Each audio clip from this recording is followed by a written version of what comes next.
Alright, so today I'm going to be ranking every single spinning elbow KO in UFC history. This is MMA's forbidden jutsu. Let's get right into the list. So it's going to be 10 in total. 3 out of 10 happened in 2025 alone. 2 happened in the same UFC event, UFC 319. The craziest bit about this is that they also happen in back-to-back fights as well. Let's go ahead and talk about our 10th entry right now. So the first fight that I'm going to mention is going to be Molly Mccann versus Hannah Goldy. This happened at UFC Fight Night 208 on July 23rd, 2022. Molly Mccann is a very smart fighter for spamming this technique. Women in WMMA, most of them who aren't Amanda Nunes, or I can't think of any other ones. Even like Norma Dumont, who I'd consider to be a hard-hitting women's fighter. I mean, look at the amount of damage she was able to inflict on Irina Aldana without knocking her out. So I mean, it's like mostly women's fighters do not have one-shot KO power. Even Kayla Harrison, I mean, she's not the greatest striker. Her strengths come more in the form of grappling, but I mean, whenever she puts like a solid connected glove on somebody, they don't just like get knocked spark out. This is one of the most surefire techniques to guarantee a rocked moment at the very least. WMMA fighters or fighters in general who don't possess the highest level of KO power should be utilizing this strike in order to get to where they gotta go. It's not a clean KO. She landed the spinning elbow on Hannah Goldy. Hannah Goldy also is an OF girl. That's funny. I just remembered that. But yeah, she landed the spinning elbow. Hannah Goldy kind of hit one of these.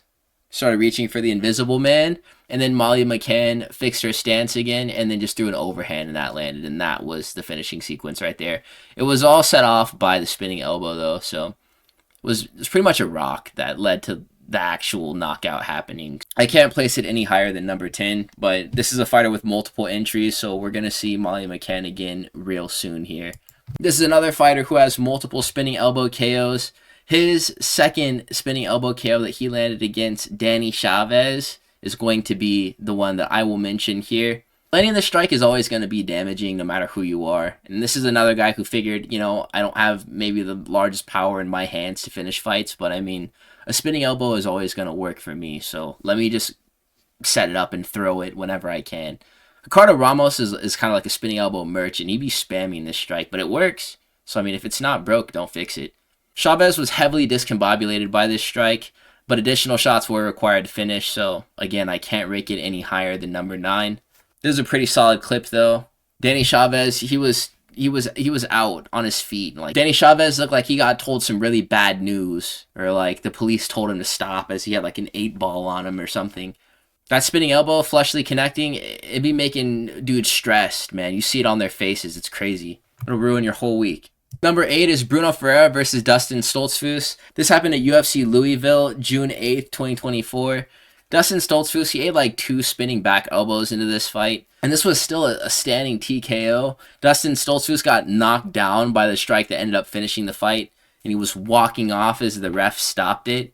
Legendary chin on Dustin Stoltzfus. Even the shots he was taking in the Kelvin Gastelum fight that he just recently lost. I'm like, dude, how are you in this fight still?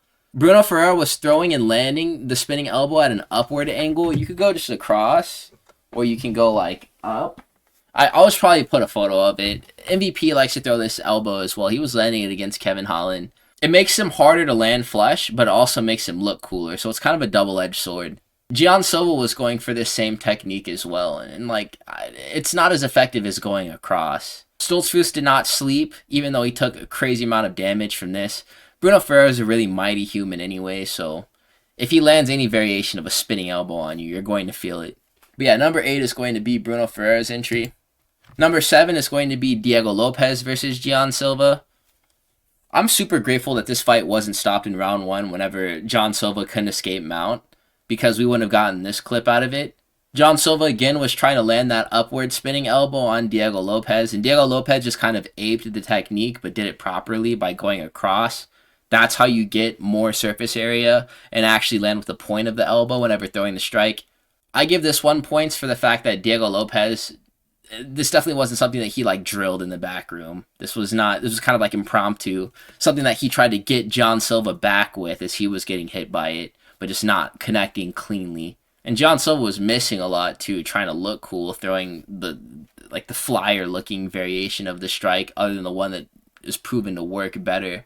But yeah, Gian Silva completely like his controller disconnected whenever the strike landed. and he was in the fetal position in the corner. Punches were required to finish the fight after the spinning elbow did connect, but I mean, it's not like John Silva was just going to walk this one off. So yeah, number 7 goes to Diego Lopes. Number 6 is going to go to the first spinning elbow KO that I've ever seen. It was Ricardo Ramos versus Aiemann Zahabi at UFC 217, November 4th, 2017. This clip demonstrates how difficult the technique is to keep yourself safe from.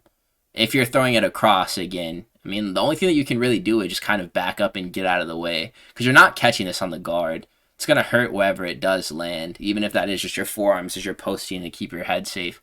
Zahabi's a really well-aging win. Ricardo slept him out cold, and this was the first career loss of Aiemann Zahabi as well. Like, his mouth was doing like... Ramos also spammed this technique too. It was like 2 spinning elbows consecutively, and he ate the first one, but it did damage and kind of rocked him a little bit.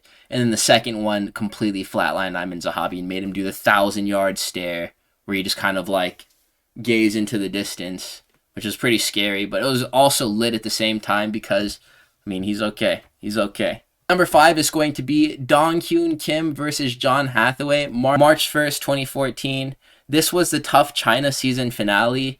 Dong-Hyun Kim became the Tough China winner by using this technique. This was also the first spinning elbow KO in UFC history. And I know what some of you guys may be thinking, well, John Jones was using spinning elbows. Yeah, he was using spinning elbows, but he wasn't knocking people out with him.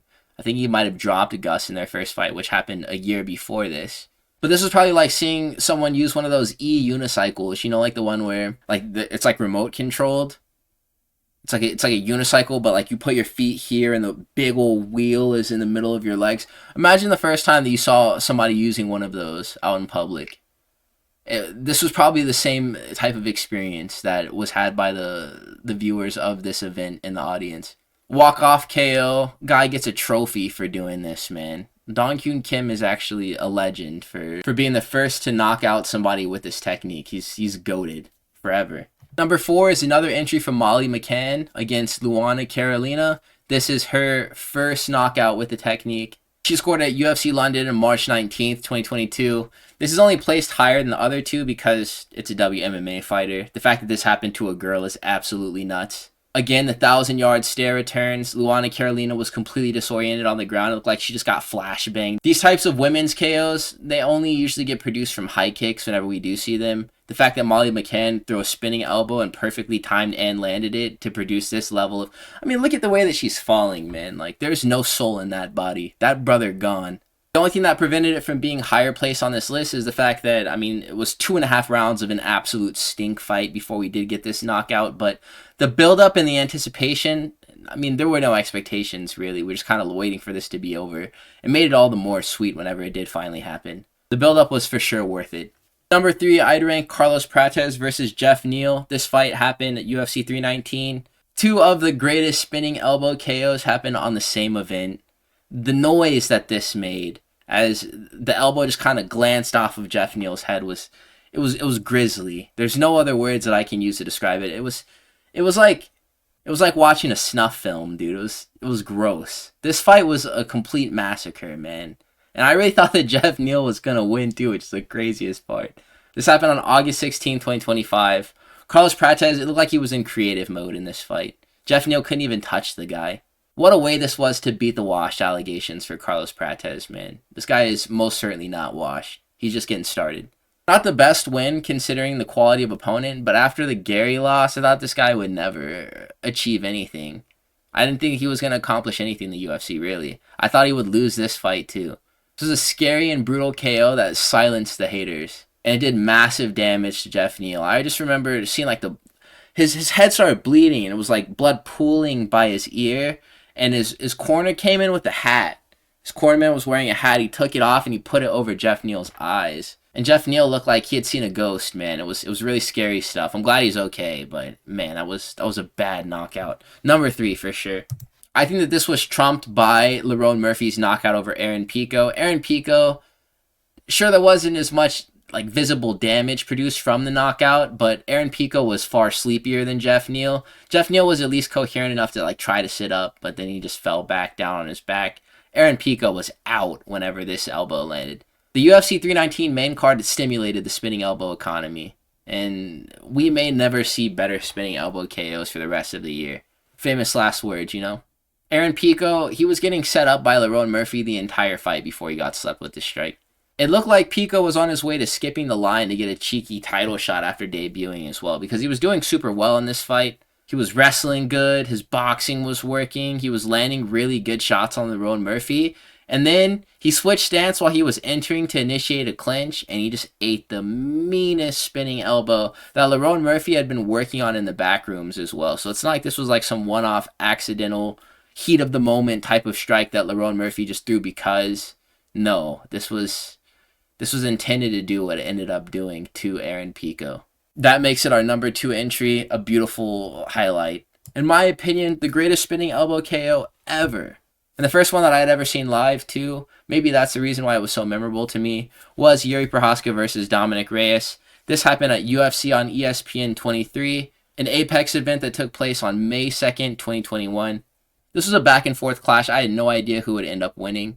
Dominick Reyes was landing some really good shots. Jiri Prochazka was tagging Dominick Reyes the entire fight. Reyes ended up landing an up kick at one point in this fight that flash KO'd Jiri Prochazka. I mean, Jiri was having the bigger moments, and Dominick Reyes, he did wrestle Jiri Prochazka in the early going of this fight, and then Jiri Prochazka softened up Dominick Reyes to the point where he could initiate takedowns and complete them later on.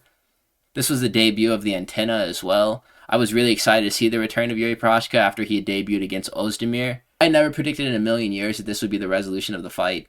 Jiri Prochazka didn't even know that he would finish the fight this way. This was the last time that we saw War Jiri. I can't think of another moment where he was pushed like this and then just had to dig in the well and to be creative this way. Jiri Prochazka's fights where he does finish him like the Jamal Hill fight or like the Rakic fight, it's just kind of like his opponent's break. Jiri Prochazka, this was devious, man. Like the spinning elbow, because he had Dominick Reyes in the clinch and he was throwing lead elbows. And he landed a really good one. And he threw another lead elbow and he missed it purposefully and came back around with a spinning elbow. And it completely flattened Dominick Reyes, like a lifeless body in the apex. And this was, again, silent audience, so we got to hear the strike. It was really nasty stuff. And with that, Jiri Prochazka took a part of Dominick Reyes' chin with him out of the arena. So yeah, fellas, you guys got to let me know what you think about the list here. I feel like it's a pretty faithful ranking of all the different spinning elbow KOs that we've seen. If you think that there's something that should have been placed higher, or if I placed something too high, let me know in the comment section. Please do like, comment, and subscribe if you made it to this point in the video. I will catch you fellas in the next one. Peace out.